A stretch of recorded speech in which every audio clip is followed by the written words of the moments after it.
Hello, everyone. Welcome back. Thank you for being so timely in your return from break. I want to take a minute and say hello to everyone online who's live streaming. I think we have almost 60 people that are listening in. It's really exciting, so welcome. And also, I want to say hello to everyone up in the balcony. Hello. We have invited our faculty from the School of Social Work, members of our different teams from NERN, from the School of Medicine, Center for Maternal Infant Health. And so welcome everyone. We're glad that you're joining us as well. So continuing on with our strategy of streamlined introductions, I'm just going to briefly introduce our next panel. I mean, Allison Metz, as you know, needs no introduction. And I'd like to move to Beadsie Wu, who is a senior associate in evidence-based practice group at the Annie E. Casey Foundation. And she specializes in developing implementation science tools for foundation initiatives. And in 2016, she worked as a senior policy advisor in the White House Offices of Social Innovation and Science and Technology Policy, which I think must have been a really, really cool job to have. I'd also like to introduce Kim DuMont. She is a senior program officer at the William T. Grant Foundation, which invests in high quality research focused on reducing inequality and improving the use of research evidence in ways that benefit youth in the United States. I'm gonna turn it over to Allison. Beadsie, Kim, take it away.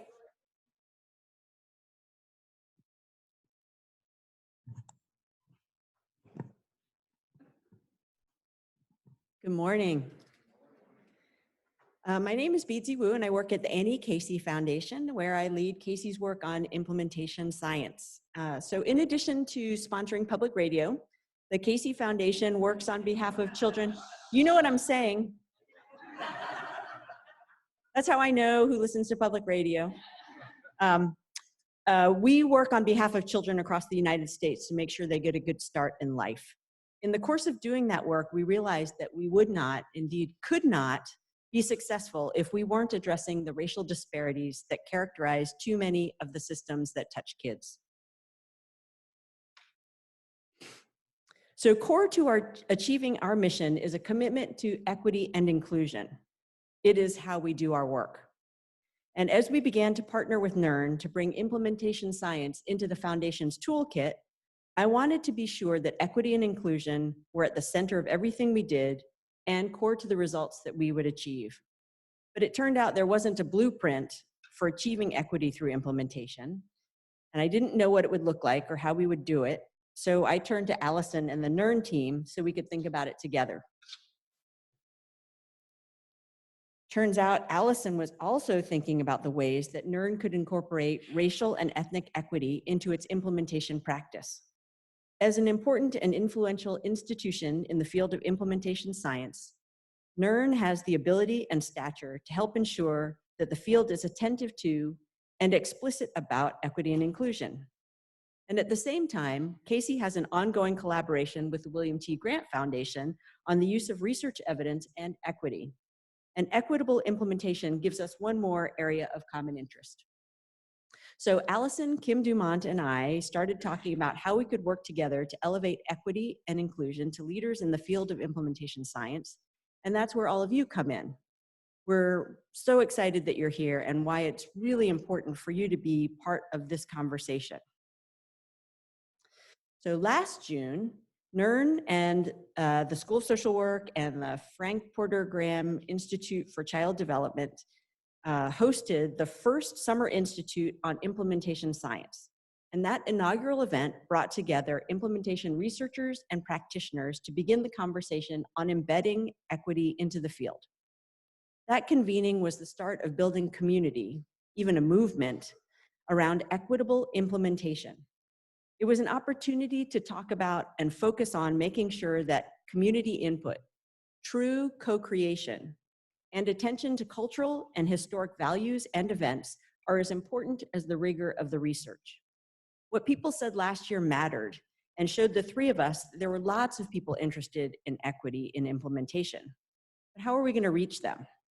Well, in December, we hosted a breakfast meeting at the Academy Health NIH Dissemination and Implementation Conference. It was a testament to the strong interest in this topic that at 7 a.m., over 20 people joined us for a robust discussion on what's needed to support equity and inclusion in implementation research and practice. And out of that discussion, we wrote a blog that was published in April on the Academy Health website, and you have copies of that in your folder. The agenda for this institute centers on race equity, and our UNC hosts are building from last year's energy. There are an amazing array of participants here, and even more joining us via live streaming, so it's great to see our ranks growing. And the sessions are structured to help us think about and operationalize equity in implementation. And our conclusion is that people are hungry for this topic. So by being here, you're part of that. And with your input, we're all defining and building equitable implementation. So we invite you to contribute to this journey through building toward equitable outcomes for kids, families, and communities. We plan to document and spread the word about the journey so that we can find even more people who are interested. So how are we going to do it? Most immediately, we plan to write a blog after this institute. And then in September, I'm excited to report that our session proposal for the role of implementation science in health equity was accepted for the Conference of the Society for Implementation Research Collaboration, which will feature superstars like Leo. Oh, what happened to my, sorry, I got confused. So what do we mean when we talk about equitable implementation? How does this definition fit with what we already know and think about implementation? So this working definition of equitable implementation emphasizes the importance of contextualization. And context has always been part of implementation science, but the discipline hasn't explicitly called out or focused on the ways that context in communities of color is essential. Ultimately, the suitability and the effectiveness of a program depend upon how we recognize, document, and incorporate the cultural context into implementation. So throughout the next couple of days, we hope the sessions and the conversations will provide us with insights that help us refine this definition. Now I'm going to hand things over to Allison and Kim to walk through our 5 recommendations that came out of the breakfast discussion.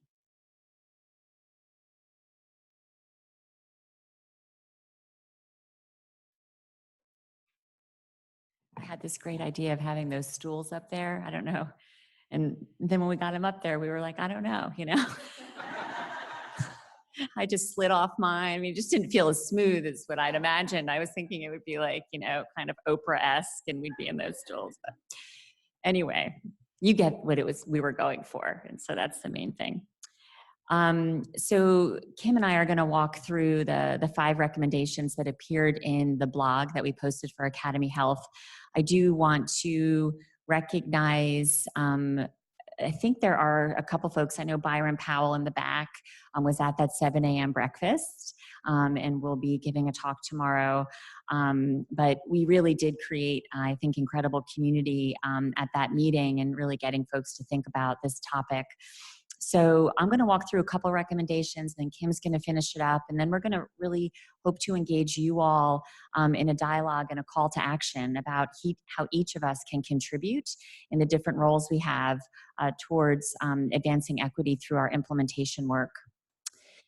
So the first recommendation that came up with the group at that breakfast meeting was to shift implementation science's terminology to place different perspectives on equal footing. And so there was this thinking in the group that there's some implicit bias in the terms we use and how we define and describe those terms. And that's a really critical thing for us to examine, because the terminology that we use in implementation science is what really undergirds the ideas, the measures, the relationships we form around the science. And so examining those implicit biases was the first recommendation that the group brought forth that morning. So I'll just give a quick example of what one of those terms could be that we could examine together. So there's the concept of readiness. What we talked about as a group is that we often and pretty much always think of readiness as a community's readiness to engage with us as implementation researchers, implementation practitioners in the work. And we never really think of readiness as whether we as implementation researchers or implementation practitioners are ready to do that work with communities. And in that regard, we are defining readiness through a singular perspective. And in doing so, we are creating a power differential between the implementation researcher or the implementation scientist and the community they're working in. And so I thought that was a really powerful piece that came up for us in the group, and just one good example of how we may want to continue to think about the implicit bias in the terms we use and how we define them. The second recommendation was to employ strategies and build structures that elevate equity concerns. So there were a couple approaches that were brought up by the group that they thought could help surface equity concerns. So the first was around facilitation. So that there are certain facilitation strategies that we can use that can create safe spaces and protect all voices in the implementation process, and how critical it is for us to build a workforce of implementation practitioners that are competent in facilitation methods. We actually talked quite a bit about this yesterday in our competencies pre-institute session on the critical piece of facilitation and the role that it plays in participatory problem solving, protecting different perspectives, and helping to resolve conflict. And so if we don't use and train our workforce around specific facilitation strategies that can surface equity issues and help to address them, that can then lead to inequities in our implementation practice. The second approach that was brought up by the group was research practice partnerships. I feel like it's really Kim that she's presenting on this piece, as William T. Grant has done a lot of funding and studying of the use of research practice partnerships to promote the use of evidence to improve outcomes for people and communities. This was discussed as both a good potential strategy for addressing equity issues and having authentic partnerships, but it was also brought up that oftentimes there are power differentials present in the research practice partnership. I often say I don't think I've ever heard anyone refer to it as a practice research partnership. So I think just in the fact that we lead with research is telling and probably demonstrates some sort of implicit bias and the power in that relationship. And so there was a call to action by the researchers in the room to really study what are the effective components to developing an equitable partnership. How would both people or groups in that partnership define an equitable partnership? And we thought about that in terms of kind of fairness and transparency, and whether or not both parties in the partnership are both receiving and contributing in the ways they expected. So we think that there's room to take a closer look at research practice partnerships from an equity lens. Kim? I know it's very, right, poor Kim had a, yeah, wasn't working.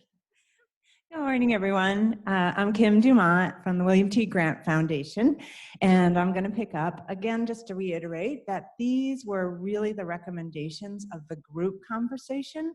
And so I think, Leo, as Leo said earlier today, that it's really important that we reflect, illustrate, and then inform action. That was one of the principles for the photo voice. And I think what I was impressed with by this group at 7 a.m. in the morning was their ability to reflect, to illustrate with some strong examples, and think about what those next action steps would be. So picking up on this idea of either facilitation or research practice partnerships or practice research partnerships, essential in undergirding all of the work in implementation science is the idea of cultivating relationships, and not just any relationship, but trusting relationships. And this is really important. There's a large body of research accumulating about the importance of trust in implementation, both at the front end, where you're laying out the agenda and the questions that need to be pursued. And at the later end, or as you iterate, to think about integrating the evidence-based programs or practices or evidence with practice, is that those relationships are critical. Where we're lacking is the strategies for how to cultivate those relationships. We know they need to be long-term. We know that people need to have contact with each other and iterate, but we don't know a lot beyond that. So this is an area for the scientists and those in the room who want to understand how to cultivate those relationships and trust to step in and to build measures to understand whether or not and document whether progress is being made. Oh yeah, this is my technology. Which button is it? Okay, great. So then also, as we just heard in the presentation earlier today, is that many of the incentives in the worlds we live pull us away from this idea of cultivating, trusting, and long-term relationships. In fact, most of the funding that we get is for one-off projects. You go in, you do the work to support the evaluation, not the ongoing use of an evidence-based program or practice. And so our funding incentives are a bit askew with what we think are the principles and practices that are needed to have high quality implementation. The William T. Grant Foundation is a funder of research, and we are taking this challenge pretty seriously ourselves. Most of our research grants follow the traditional models. We ask for a letter of inquiry. We have external reviewers who are researchers evaluate those proposals, and then we fund. And that clearly privileges the researcher's voice in that process. But we also have other strategies that we are using, like our use of research evidence initiative, where it's not only researchers who review those proposals, we also have policymakers or practitioners who are relevant to the work. And they have their own form, and we take their feedback very seriously in making decisions about the proposals. More recently, we've launched an institutional challenge grant process that funds partnerships to pursue an agenda to reduce inequality. And trying to respond to this idea about incentives that value practice expertise, there are a couple things that are different for us in this initiative. One is that there's a funded planning period, and that's time to iterate, to develop and refine those partnerships agreement. And the second one is that there's a requirement that at least a half of those planning dollars, all of the planning dollars, have to go to the practice partnership. And this is a way of explicitly valuing and trying to create some equal footing at the outset of the project for the expertise that the practice and policy community has to offer the project and is seen as integral to the work. And lastly, while we often, as Allison just said, focus on some of the areas and capacity building on the policy or practice side, we often overlook where the capacities that need to be developed within the research or implementation science community that need to be developed.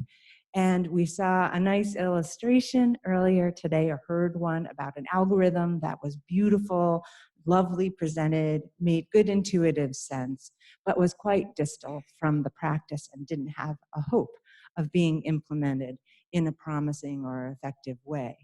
And so one of the group's recommendation was to promote exchanges between researchers and community members, with the idea that if we want to, as it said in the definition of the implementation, is understand the context, the history, the values, the power dynamics, that researchers need to get into the settings that they are studying. And we need funding mechanisms to do this, fellowships perhaps. We need to think creatively about co-location and embedding researchers, but this is a place where we can also take action. So we wanted to, I was going to gracefully just hop off the stool without falling down. Beadsie said she'd think it was a personal accomplishment if none of us fell down up here after doing that. So we noted that these 5 action areas we hope represent a call to action for the field of implementation science in our community to think about what role we can have in contributing to equitable outcomes. So we wanted to have this input be very short so that we could spend some time, 15 or 20 minutes as a group, right now thinking about how each of us can contribute in our role to this call to action. So what's our sphere of influence? And how might we be able to advance equity as part of our implementation work? So I think Leo did a tremendous job kind of kicking us off this morning, and then hopefully these 5 recommendations kind of extend that thinking about what we all can be doing. And so I'm going to pause and just kind of get some thoughts from our group.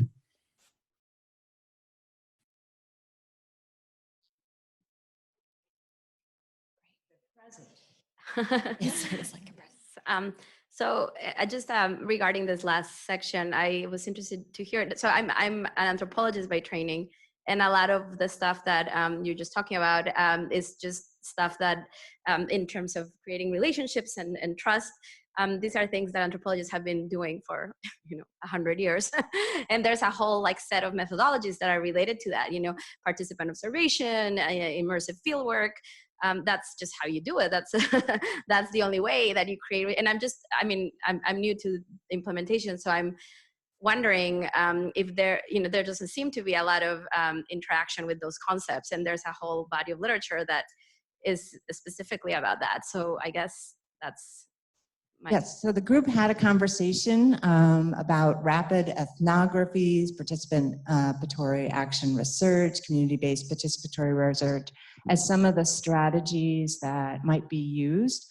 There are still power dynamics that go on in some of those, but they also wanted to think about if you're accruing additional evidence, how do you do it in a way that the existing structures for recognize that evidence, appreciate it?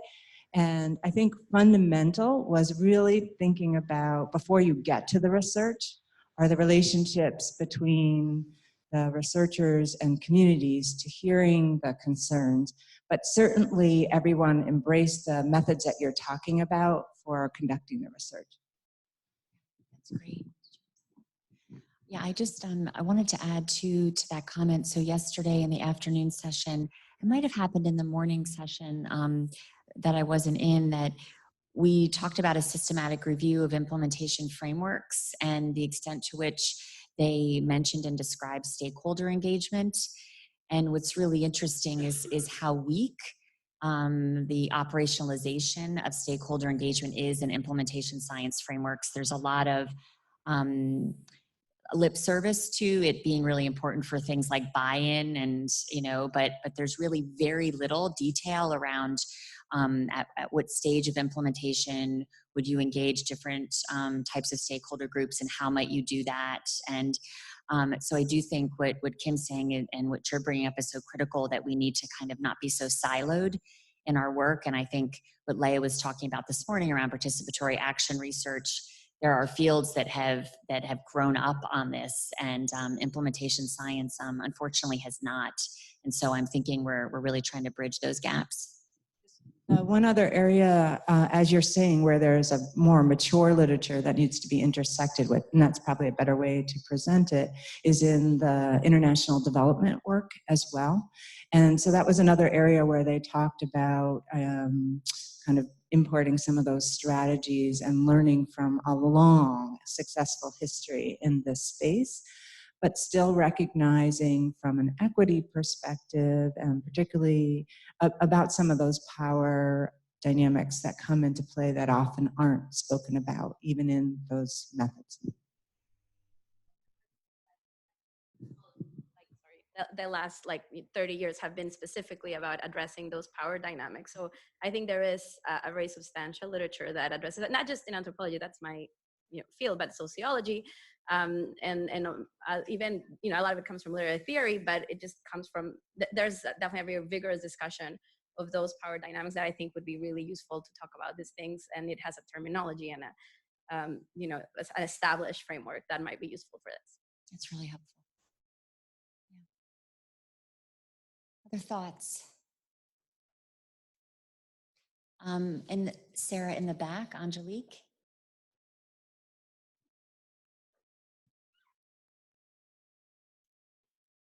A comment and question. I wanted to add to the piece about the power dynamic, the financial gain that exists for the researchers, the academy, in gaining the knowledge from the community. So there's a history of extraction, given our colonial imperial history that we operate in.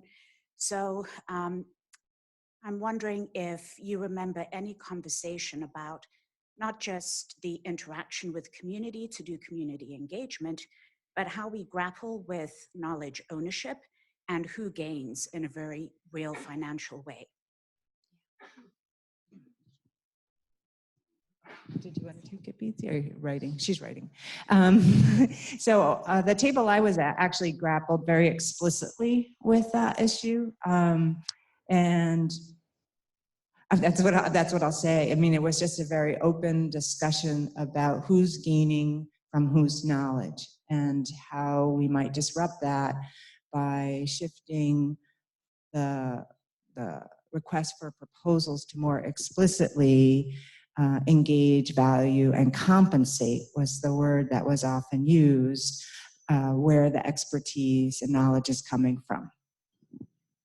I think, Leo, you mentioned this towards the end, didn't you, about, were you talking about promotions in academia, and the fact that community partnerships should be viewed as a critical element of promotability in the academy, and I thought that was a really critical point. So I think it's both in what we're incentivizing with funders, but also I think where researchers are housed, which is often in university-based settings, what we are rewarding in the academy is absolutely critical. So I didn't want that point at the end that Leo made, I actually thought was so important, but there were so many important points. I just wanted to lift that up again.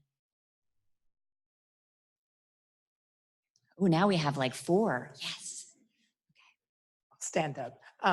My name is Michelle Sarju, and I am from Seattle, Martin Luther King Jr. County, the 5th largest county in the nation, for those of you who don't know. My coworkers, I have 5 coworkers here. Anyway, 3 of us have been involved in a capacity building project using a NERN model, and we got permission to adapt it so that the communities that we were working with, that it would be culturally responsive and versatile.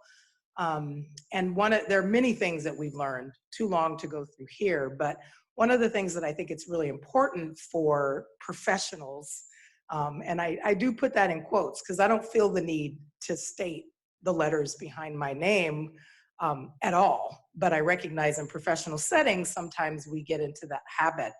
And I say that to the point of language is important. The language we use to talk about people, particularly people of color, has historically been othering. And there's a definite power dynamic there. And I think it's important to continue to interrogate, particularly those who are researchers and those of us who have graduate professional degrees, to examine our language and ensure that we're not othering people. My own personal example is my journey to respect people's desire to be called certain things by pronouns. I'm 55 years old. I've been speaking one way my entire life. And I am succeeding at about, a 30 to 40% rate, which means that 60% of the time I'm not successful. And that 60% of the time I'm constantly interrogating my own behavior around how I'm referring to people who want to be referred to in a certain way. So it can be done. It is a journey. It's not a destination. And I think in this particular field, we need to be trying to create language that is accessible to all people. I absolutely believe that peer specialists can understand implementation science if we choose to use language that speaks to the common people in the room, right? Like if we want to use professional language amongst our colleagues, fine, do that in your office. But when we're out in the community, we need to be using language that's accessible. Thank you so much. I know we had 3 others, so Sarah, I have 2 over here. So I'm gonna go to Katie, and then we can take the next one. Todd, if you have anyone online, just raise your hand. Hi, I had one thought about a possible link or collaboration for your maybe after September or next year. There are a number of implementation networks that are developing. And I know Allison is aware of these, and I bet you guys are too. So these are networks that bring together practitioners, policymakers, commissioners, and researchers. So it strikes me that because you're about the practice research piece, and implementation and equity, this might be a useful channel or vehicle for you to use. So there are a number of those networks that exist in Canada and the States, but there are equally those that are beginning to develop in Europe and Australia. So I'm a member of the Irish Implementation Network, there's a UK one, Netherlands. So you could just look at them here in the US, or you could think about some international links. So I'm always a fan of using whatever networks are out there rather than having to build some new ones. Just a thought. Hello, I'm Chrisanna Mactimus, and I'm trained as a program evaluator. So everything I do focuses on evaluation, and it's been fascinating for me to be here and see the role of implementation practitioners and implementation scientists and how much our roles overlap. Like as an evaluator, stakeholders walk in the same time I walk in because it's a way of having everybody at the table and speaking and sharing all of that information. And the more that my stakeholders, my community members are all part of it, the better off the program and then hopefully collaborative impact will be down the road. So I can't tell you how both excited and fascinated I am by how we are looking at this because it is, as you know, Carnegie here did their new community engagement classification that is elective that a lot of people now are doing. But when you look through that research that involves communities, it's still not so much with as it is to the communities. And a lot of this would bring that together. And I don't know if there's other evaluators here, but I would love to see this overlap between implementation science and evaluators. It seems to me like one is an umbrella for the other, but it's just a perfect relationship. And I couldn't thank Leopold enough for talking about tenure and promotion. It seems like, and right now I'm at Ohio University, I was at LSU, and then Purdue is where I got my doctorate. But the issue is, no matter where you're at, that's still community involvement, and doing that as a junior faculty before you reach tenure is viewed as, that's a waste of your time, and we do not support it. And our faculty senates in a large part do not yet support because of the amount of time that you have to do. But if we don't put in any time, we don't do any of this. So again, as an evaluator, I'm just fascinated how this is evolving, and I see this as being critical. Thank you. Thank you. I know Leah wanted to respond. So these are all great comments. The point on shifting funding incentives, and I think the WT Grant Foundation is doing that, and I think it's really important that, first of all, moving in that direction where half of our grant needs to go to the community, or a percentage. It's really important in the right direction. My suggestion in that is also, what is the infrastructure to manage those funds? That some organizations are better than others, and to help organizations really help that. I'll give you an example. We're doing a study, a global study, and one of the major issues have been the grants going to this great institution in Santiago in Chile.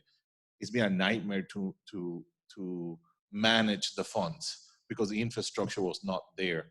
And this is an NIH grant, so the reporting guidelines and all the nightmare of that, it's a whole different ballgame. But I think foundations have a great opportunity to do work there to help, and some of them are, to help organizations, non-for-profit organizations, build that infrastructure to help plan, to help figure out how to manage those funds, how to build infrastructure that those funds can be used for something else as well, and continue to do that. I think those are really important pieces to continue to create those better bridges between researchers and practice, and stipulating that that money needs to go to the community, not stay in the university. And that gets me in trouble with my dean and stuff like that, but it's a really important piece for building those components.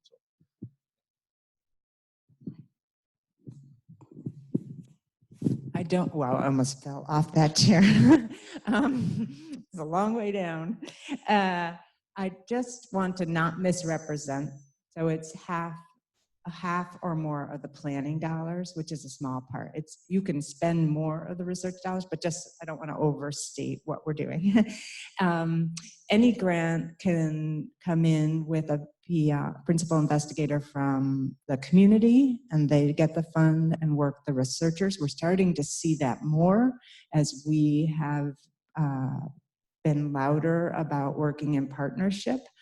And so we have some structures can't easily accept those dollars. And so their universities are purchasing things to pass along because that's easier.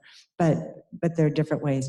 I also just wanted to note, because it's relevant here to the institutional challenge grant, and it was brought up, is the last piece of it is that the universities have to reflect on unintentional or inadvertent barriers to how they may be undermining the partnerships, and propose a plan to begin redressing those through incentives, through particular faculty tracks, distinguished positions, paid time, infrastructure to support the work. And so we're seeing a number of those proposals. It's one grant a year, but it's a small step. And I'd like to see one thing in North Carolina. I know Z. Smith Reynolds has been doing some funding, and once they get past their letter of intent, they're actually going as a grant-making team to meet with the community members and the researchers in person, which I think is really fascinating way for them to actually study the dynamics and see, is this actually a real partnership? Mm-hmm. I think that's a really interesting approach. Hi, I didn't really introduce myself. I'm Jerry Peak. I'm an independent consultant. I live and work from Baltimore to wherever it takes me. And I was trying to step back, but I thought it was relevant. Hi, I'm an evaluator. Hi. I thought it was relevant that I'm involved in a organizing effort called Old Money Next Systems, where individuals who are mostly donors, it's mostly wealthy young white people who are looking to actually clean up the history of their family and their wealth. But there is some interest in bringing philanthropy, systems-based philanthropic organizations into the fold. The other side is mostly movement people. But the issue and how I got invited, and I think it's really exciting, is to consider the barriers that accountability for funds bring to this work. So it's not just the infrastructures that's lacking, but it's the presumption that certain structured organizations are better at managing money, so they're more trustworthy, and money that makes them more trustworthy at supporting community and collective transformation. And actually, those structures help people do things to people. So I just wanted to say that's happening. Talk with me if you're interested. There's a kind of inactive blog. There's a new retreat in the fall. It's a cool place to be. Oh, Allison, so Sarah behind you, Allison Blake. Hi, I guess I wanted to kind of speak to the practitioners in the room. I've run a large public agency and now I run a nonprofit, and I think that these challenges they're real challenges, but you know, I think it's up to the practice. We can't ask the academics or the scholars to be accountable for all of those challenges. I think that the practitioners also have to think very intentionally about how they partner with the research community in order to address the needs of their own community, because we're the ones who are really responsible for, you know, working on the ground, right, with service recipients or end users. And, you know, I think that it's difficult because we don't always have the language to know what the questions are that we want to ask.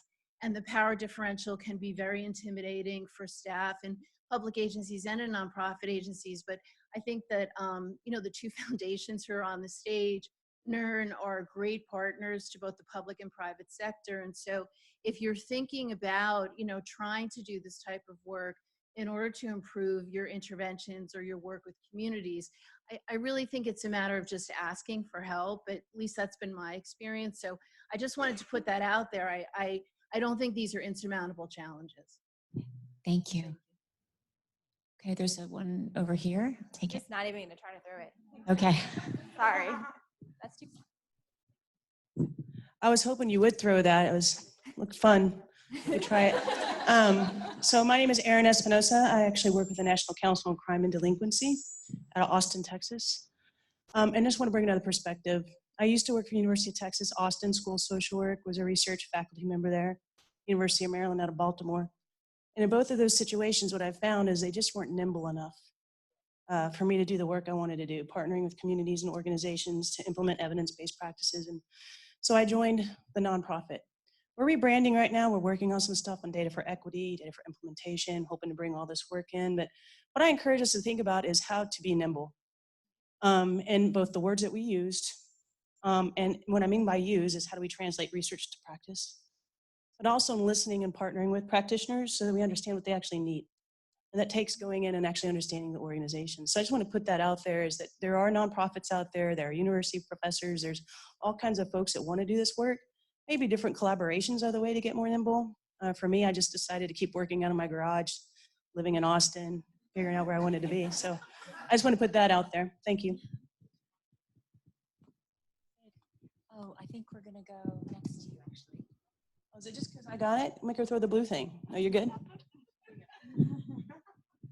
Hello, my name is Ursuline Hope, and I'm actually with EPIC, which is through the Department of Public Safety, in Colorado. And I actually wanted to just say that I was conflicted about actually speaking just now because there's so many power dynamics in this room, I feel. So I just wanted to put that out there. I was a little apprehensive. So one of the things that I wanted to say was to kind of piggyback off of some of the information that was just delivered about the language and terminology. I think that's very important in this field, and being able to translate that information to the audiences that we serve is very important. If they're not resonating with the information that we're delivering to them, I mean, I think that we're doing a disservice to the population that we're trying to communicate with. So along with that, I also even want to bring up the generational aspect of that, and being able to translate that information to audiences that are going to receive it in a fashion that resonates with them.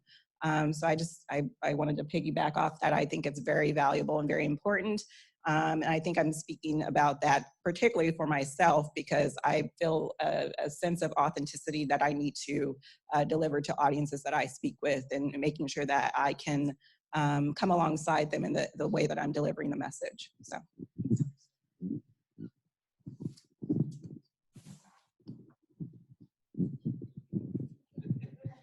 Ready?